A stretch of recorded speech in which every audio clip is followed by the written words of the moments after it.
Ansidilas. Sa video nga gipadala sa usa ka concerned citizen sa MyTV Cebu, makita ang kalisod sa mga residente o estudyante sa paglabang sa sapa nga gibahaan sa may sitio Lero, Barangay Tabunan, Dakbayan sa Sugbo, Huwebes sa hapon. Kininunot usab sa kusog nga pagbunok sa uwan sa Bukirang Barangay sa Dakbayan sa Sugbo kagahapong adlaw. Ang mga tinun-an giba na lang sa mga hamtong nga mga residente samtang nagunit sa PC aron makalabang sa sapa o makapauli sa ilang mga panimalay gikan sa klase.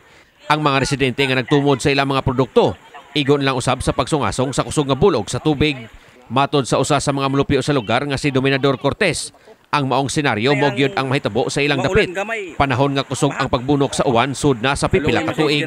Gani bata pa siya sa maong suliran. Hangtod karon nga nangapo na lang siya aron kalikayan nga dunay maanod. Ila na lang gibutangan og PC ang isig kahabig sa sapa nga mahimong kagunitan sa mga buot mulabang panahon nga musaka ang tubig sa sapa. Gani usa ka payag ang iyang gitukod sa kilid sa sapa. Diin mahimong makatambay ang mga tinun-an og residente nga makuyawan mulabang sa sapa panahon nga kusog ang bulog sa tubig. Mone ang Liro nga sapa diri sa may sitio Liro, Barangay Tabunan, Dakbayan sa Sugbo. Diin makita kining moong PC.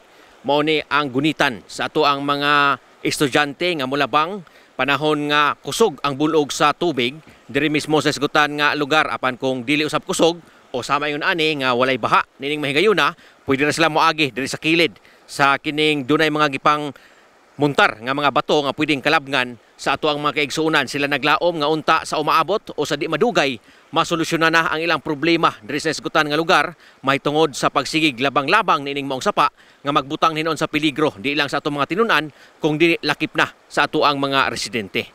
Problemado matod sila kanunay panahon nga magbunok ang uwan. Sanglit mabalaka sila sa ilang mga anak ug apo inig pauli gikan sa klase. Mas bintahan na lang matod pa kung wa pa makaadto sa klase ang mga tinun-an. Gumikan kay mahimo ra nga mo absent ang paglabang sa sapa moro say agianan sa mga residente sa dapit aron makaabot sa Tabunan Integrated School o sa Tabunan proper. Dugay na kami pugma din. Bata pa mo? Oh, mga bata pa gyud. O gali sa una, magbuhat lamig ka ng temporary lang kaway among kuan. Kawayan lang, kawayan ya. Kadugay magabok man, madalag hangtod madala sa tubig, mangalusag man. Ya karon amo tang plano lang di kanilang tayo ani, kining tubo amo ilubong din ana. Kunya tapu-tapuhan lang namo, igo na mo lang bato. Amo lang tapu-tapuhan og mga kuan ba materialis. Si Kapitan Nerio Pador sa Barangay Tabunan dihang hinabi sa MyTV Cebu. Mibutyag nga taod-taod na niya nga gihangyo sa Department of Engineering and Public Works kun DEPW sa kagamhanan sa Dakbayan sa Sugbo nga tukuran og footbridge ang naasoyng lugar. Apan na lang ay sumala pa sila pag-comply sa proseso sa Program of Works sa naasoyng proyekto. Gumikan usab sa kakuwang og consent sa tag-iya sa mga yuta haduol sa tukurong footbridge.